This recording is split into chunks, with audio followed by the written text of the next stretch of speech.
नमस्कार दोस्तों, आप सभी का स्वागत है हमारे YouTube चैनल CGG के यादों में। तो इस वीडियो में हम बाल विकास व शिक्षित छात्र का महत्वपूर्ण टॉपिक है वृद्धि एवं विकास, उससे रिलेटेड महत्वपूर्ण प्रश्न कवर करने वाले हैं जो कि एग्जाम के लिए बहुत ही महत्वपूर्ण होने वाला है। तो वीडियो में अंत तक बने रहिएगा।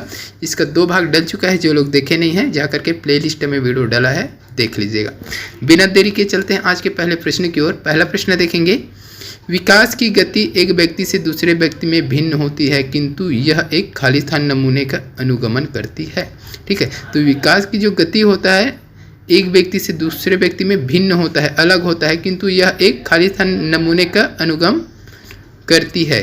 तो अव्यवस्थित, अप्रत्याशित, क्रमबद्ध और व्यवस्थित, एड़ी से चोटी। क्या होगा इस प्रश्न के लिए सही आंसर आपको बताना है।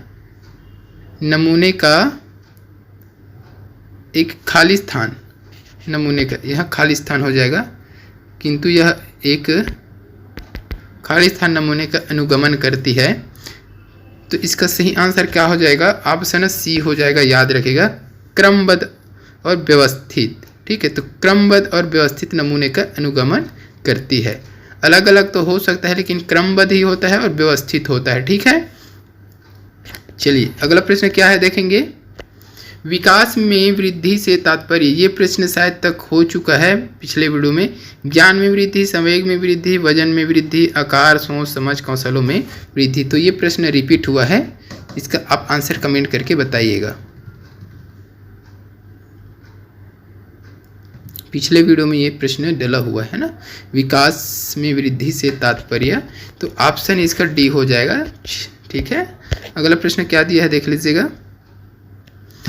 बाल्यावस्था होती है 5 वर्ष तक, 12 वर्ष तक, 21 वर्ष तक, कोई भी नहीं। बाल्य अवस्था को वर्ष बताना है आपको, तो ऑप्शन बी सही हो जाएगा, 12 वर्ष तक। ठीक है, तो बाल्यावस्था 12 वर्ष तक होता है। हरलाक ने इसे 6 वर्ष से 12 वर्ष तक के बीच का समय माना है। इस अवस्था में विशेषताएं विकसित होती है। 6 या 7 वर्ष की आयु बाद बालक के शरीर और मानसिक विकास में स्थिरता आ जाती है। ठीक है, याद रखिएगा इस चीज को। अगला प्रश्न देखेंगे, निम्नलिखित में से कौन सा वृद्धि और विकास के सिद्धांतों से संबंधित नहीं है? निरंतरता का सिद्धांत, वर्गीकरण का सिद्धांत, समन्वय का सिद्धांत, वैयक्तिकता का सिद्धांत। तो इसका सही आंसर हो जाएगा ऑप्शन बी हो जाएगा, वर्गीकरण का सिद्धांत। ठीक है, तो वर्गीकरण का सिद्धांत जो है वृद्धि और विकास के सिद्धांतों से संबंधित नहीं है। बाकी निरंतरता, समन्वय का सिद्धांत और वैयक्तिकता का सिद्धांत, ये सब वृद्धि और विकास से संबंधित सिद्धांत है। ठीक है, अगला प्रश्न देख लेंगे। शरीर के आकार में वृद्धि होती है क्योंकि, शरीर के आकार में वृद्धि होती है क्योंकि शारीरिक और गत्यात्मक विकास, संवेगात्मक विकास, संज्ञानात्मक विकास, नैतिक विकास। चलिए, तो इसका सही आंसर हो जाएगा ऑप्शन ए हो जाएगा, शारीरिक और गत्यात्मक विकास। शारीरिक विकास का क्षेत्र है स्नायु मंडल, स्मृति, अभिप्रेरणा, समायोजन। क्या होगा सही आंसर कमेंट करके बताइएगा। शारीरिक विकास का क्षेत्र बताना है, शारीरिक विकास का क्षेत्र, तो स्नायु मंडल ऑप्शन सही हो जाएगा, ऑप्शन ए। ठीक है, स्नायु मंडल क्या होता है? शारीरिक विकास का क्षेत्र है। इसके अंतर्गत स्मृति, अभिप्रेरणा, समायोजन, मानसिक विकास के क्षेत्र में आते हैं। यह प्राणी के शरीर में फैला हुआ सूक्ष्म नाड़ियों का वह जाल जिसमें स्पर्श, दर्द आदि का अनुभूति होता है। ठीक है, स्नायु मंडल में ही स्पर्श और जो दर्द होता है उसका अनुभूति होता है। ठीक है, सूक्ष्म नाड़ी का जाल है, नाड़ी का, है ना। चलिए अगला प्रश्न देख लेंगे दोस्तों। निम्नलिखित में से कौन सा बालक के विकास पर प्रभाव डालता है? समाज, परिवार, विद्यालय, इनमें से सभी। ये ऑप्शन देखकर ही समझ में आ जाएगा आपको। इसका आप आंसर कमेंट करके बताइएगा, ये आपके लिए छोड़ रहा हूँ। कौन सा है जो बालक के विकास पर प्रभाव डालता है, आपको कमेंट करके बताना है, कमेंट में जरूर बताइएगा। ठीक है, अगला प्रश्न क्या है वो देख लेते हैं। शैशवावस्था की मुख्य विशेषता क्या नहीं है? प्रश्न को एक बार अच्छे से पढ़ लीजिएगा। शैशवावस्था की मुख्य विशेषता क्या नहीं है पूछा गया है, तो इसमें से कौन सा है जो नहीं है शैशवावस्था का मुख्य विशेषता, ये चीज़ आपको बताना है। सीखने की प्रक्रिया में तीव्रता, जिज्ञासा की प्रवृत्ति, अनुकरण द्वारा सीखने की प्रवृत्ति, चिंतन प्रक्रिया। क्या होगा सही आंसर बताइएगा। शैशवावस्था की मुख्य विशेषता नहीं है। शैशवावस्था की मुख्य विशेषता कौन से नहीं है, तो चिंतन प्रक्रिया हो जाएगा दोस्तों। चिंतन प्रक्रिया जो है शैशवावस्था की मुख्य विशेषता नहीं है। चिंतन प्रक्रिया क्या है, किसी समस्या के समाधान हेतु हम अपने मस्तिष्क में जोर लगाकर विचार करते हैं, ठीक है, वही चिंतन है। यह एक जटिल प्रक्रिया है। जब समस्या का समाधान मिल जाता है तो हमारा चिंतन प्रक्रिया भी समाप्त हो जाता है। तो ये शैशवावस्था में नहीं होता चिंतन, है ना। चलिए अगला प्रश्न देख लीजिएगा। शालेय आधारित सतत और व्यापक मूल्यांकन छात्रों के लिए उपयोगी है। तनाव कम करने के लिए, मूल्यांकन को नियमित करने के लिए, अपने कार्य को जांचने के लिए, उपरोक्त सभी। शालेय आधारित सतत और व्यापक मूल्यांकन छात्रों के लिए उपयोगी है। क्यों उपयोगी है छात्रों के लिए, तनाव कम करने के लिए, मूल्यांकन को नियमित करने के लिए, अपने कार्य को जांचने के लिए, उपरोक्त सभी। तो ऑप्शन डी सही हो जाएगा इस प्रश्न के लिए, उपरोक्त सभी, ठीक है। सतत तथा व्यापक मूल्यांकन का अर्थ क्या होता है, छात्र के विद्यालय आधारित मूल्यांकन की प्रणाली जिसमें छात्र के विकास के सभी पक्ष शामिल होते हैं, ठीक है। यह निर्धारण के विकास की प्रक्रिया है जिसमें दोहरे उद्देश्यों पर बल दिया जाता है।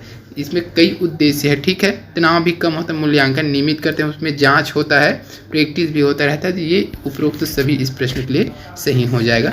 चलिए अगला प्रश्न क्या दिया है देख लीजिए। एक 13 वर्षीय बालक बात बात में अपने बड़ों से झगड़ा करने लगता है और हमेशा स्वयं को सही साबित करने की कोशिश करता है। वह विकास की किस अवस्था में है, ये विकास है ना, विकास है, विकास की किस अवस्था में है। तो इसका सही आंसर क्या हो जाएगा आपको बताना है।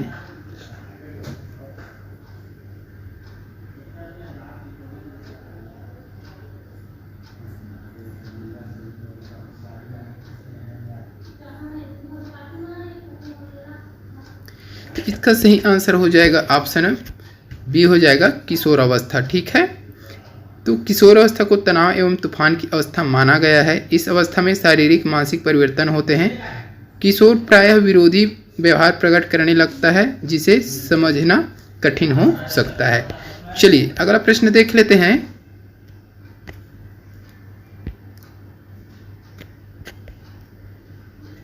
निम्नलिखित में से क्या बच्चे के सृजनात्मकता के विकास में सहायक नहीं है।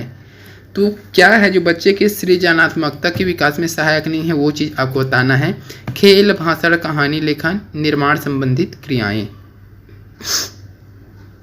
तो इसका सही आंसर हो जाएगा ऑप्शन बी हो जाएगा, भाषण, ठीक है। तो भाषण जो है सृजनात्मकता के विकास में सहायक नहीं, बाकी यह तीनों जो है सहायक है। अगला प्रश्न क्या है देख लीजिएगा। निम्न में से किस कथन के समूह से आप पूर्ण सहमत हैं। तो ये कथन दिया है, तो इसमें से पूर्ण सहमत हैं आप बोला गया है। तो ये प्रश्न देख लीजिएगा पढ़ के अच्छे से। एक कक्षा जिसमें विभिन्न प्रकार के सामाजिक, सांस्कृतिक व आर्थिक पृष्ठभूमि के बच्चे शामिल हैं, सभी के अधिगम अनुभवों को बढ़ाना है। बच्चे अपने साथियों से अनेक कौशल सीखते हैं। तीसरा दिया है विकास व वृद्धि एक समान दर से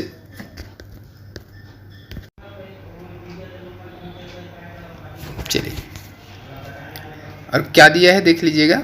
विकास व वृद्धि एक समान दर से आगे बढ़ता है। अनुबंधन का सिद्धांत समस्या के अचानक समाधान की वकालत करता है। तो आपको बताना है पूर्ण सहमत आप किससे हैं, किस कथन से, ये चीज़ पूछा गया है। तो इसका सही आंसर मैं बता देता हूँ क्या चीज़ है। तो एक जो है और दो, ये दोनों क्या है पूर्णतः सही है। एक कक्षा जिसमें विभिन्न प्रकार के सामाजिक, सांस्कृतिक और विकास, आर्थिक विकास पृष्ठभूमि के बच्चे शामिल हैं, सभी के लिए अधिगम अनुभवों को बढ़ाना है, ठीक है। और बच्चे अपने साथियों से अनेक कौशल सीखते हैं, ये दोनों महत्वपूर्ण है, ठीक है। तो आप इस दोनों को याद रखना है। चलिए अगला प्रश्न देख लेते हैं।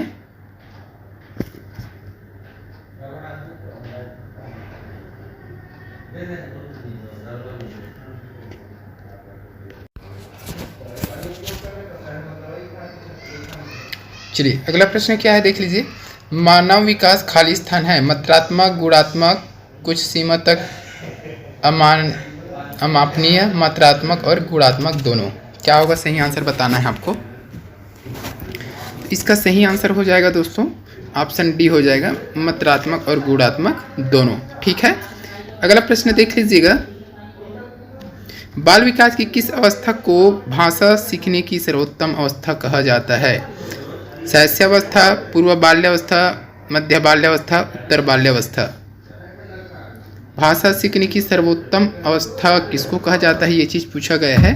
तो ऑप्शन बी सही हो जाएगा, पूर्व बाल्यावस्था। ठीक है, तो बाल विकास की पूर्व बाल्यावस्था जो होता है उसको भाषा सीखने का सर्वोत्तम अवस्था माना जाता है। ठीक है, शैशवावस्था क्या होता है भाई, तो 0 से 2 वर्ष। पूर्व बाल्यावस्था क्या होता है, 2 से 6 वर्ष। मध्य बाल्यावस्था 6 से 9 वर्ष। और उत्तर बाल्यावस्था की बात करें तो 9 से 12 वर्ष होता है। चलिए अगला प्रश्न क्या है वो देख लेते हैं। व्यक्तित्व विकास की अवस्था है अधिगम एवं वृद्धि, व्यक्ति वृत्त अध्ययन, उपचारात्मक अध्ययन, इनमें से कोई नहीं। व्यक्तित्व विकास की अवस्था, तो इसका सही आंसर हो जाएगा ऑप्शन ए हो जाएगा, अधिगम एवं वृद्धि। ठीक है, अगला प्रश्न क्या है देखेंगे। शिक्षा में फ्राबेल का महत्वपूर्ण योगदान था खाली स्थान का विकास। तो व्यावसायिक स्कूल का विकास, पब्लिक स्कूल का विकास, किंडरगार्टन का विकास, लैटिन स्कूल का विकास। क्या होगा सही आंसर बताइएगा।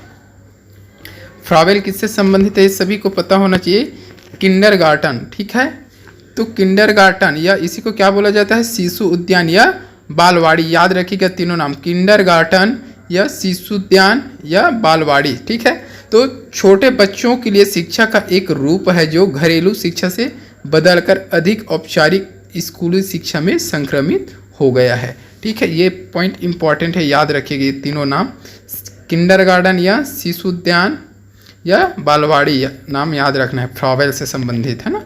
अगला प्रश्न क्या दिया है देख लीजिएगा दोस्तों। निम्नलिखित में से कौन सा विकास का सिद्धांत है? तो विकास का सिद्धांत कौन है इसमें से?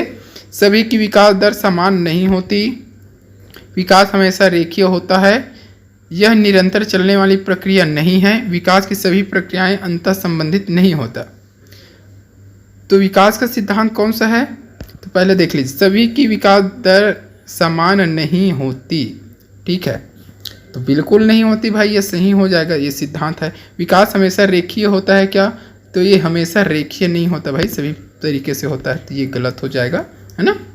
सी क्या बोला, यह निरंतर चलने वाली प्रक्रिया नहीं है, तो ये बिल्कुल गलत है। निरंतर चलता है, विकास जो है हमेशा निरंतर चलता रहता है ना, चलने वाला प्रक्रिया है। विकास की सभी प्रक्रियाएं अंतर संबंधित नहीं होती, बिल्कुल होता है, तो ये भी गलत है। तो इसका ए ऑप्शन सही हो जाएगा, सभी की विकास दर समान नहीं होती, अलग अलग होता है। ठीक है, याद रखिएगा इस चीज को। अगला प्रश्न क्या है देख लीजिएगा। कठोर शिल्प उपागम किस सिद्धांत पर आधारित है? कठोर शिल्प उपागम जो है किस सिद्धांत पर आधारित है? औद्योगिक इंजीनियरिंग, व्यावसायिक अनुदेशन। जिसको भी पता है कमेंट करके आंसर बताइएगा। तो इसका सही आंसर हो जाएगा दोस्तों ऑप्शन बी हो जाएगा, इंजीनियरिंग हो जाएगा। ठीक है, कठोर शिल्प उपागम की सिद्धांत पर आधारित है, तो इंजीनियरिंग पर आधारित है ये। शैक्षणिक तकनीकी प्रथम को कठोर शिल्प उपागम भी कहते हैं। इसका जन्म भौतिकी तथा अभियांत्रिकी के योग से हुआ है। ठीक है, जीतने की उपकरण या मशीनें जिनका शिक्षा में प्रयोग सहायक सामग्री के रूप में किया जाता है, वे सभी इसी वर्ग में आते हैं, इसलिए इन्हें कठोर शिल्प कहा गया है। ठीक है, चलिए अगला प्रश्न देखेंगे। वृद्धि व विकास का मुख्य सिद्धांत है। वृद्धि व विकास का मुख्य सिद्धांत क्या है? तत्परता का नियम, एकता का नियम, व्यक्ति अंतर का सिद्धांत, इनमें से सभी। प्रश्न देखिए और ऑप्शन देखिए, दोनों देखकर आपको समझ में आ जाएगा क्या होगा सही आंसर। वृद्धि व विकास का मुख्य सिद्धांत कौन सा है? तो ऑप्शन सी हो जाएगा, वैयक्तिक अंतर का सिद्धांत। वृद्धि और विकास का मुख्य सिद्धांत वैयक्तिक अंतर का सिद्धांत हो जाएगा। ठीक है, अगला प्रश्न देखेंगे जो कि इस वीडियो का लास्ट प्रश्न है दोस्तों। किशोरावस्था को सर्वोत्तम प्रकार से परिभाषित करने वाला एक शब्द है परिवर्तन। यह परिवर्तन शारीरिक, सामाजिक एवं मनोवैज्ञानिक है, यह कथन है। ये बहुत ही इंपॉर्टेंट, एग्जाम में बहुत बार पूछा गया है ये प्रश्न जो है, ठीक है। तो बिगी एवं हंड का, किलपैट्रिक का, सरसील्ड का, हरलाक का, किसका है भाई बताना है आपको। परिवर्तन, तो इसका सही आंसर हो जाएगा दोस्तों ऑप्शन ए हो जाएगा, बिगी एवं हंड का। ये इंपॉर्टेंट प्रश्न है, वेरी वेरी इंपॉर्टेंट है ना, याद रखिएगा। तो आज के इस वीडियो में बस इतना ही। वीडियो अच्छी लगी तो वीडियो को लाइक जरूर कीजिएगा। इसी प्रकार के वीडियो के लिए चैनल को सब्सक्राइब कर लीजिएगा। जल्द मिलते हैं अगले वीडियो के साथ, तब तक के लिए वंदे मातरम, जय हिंद।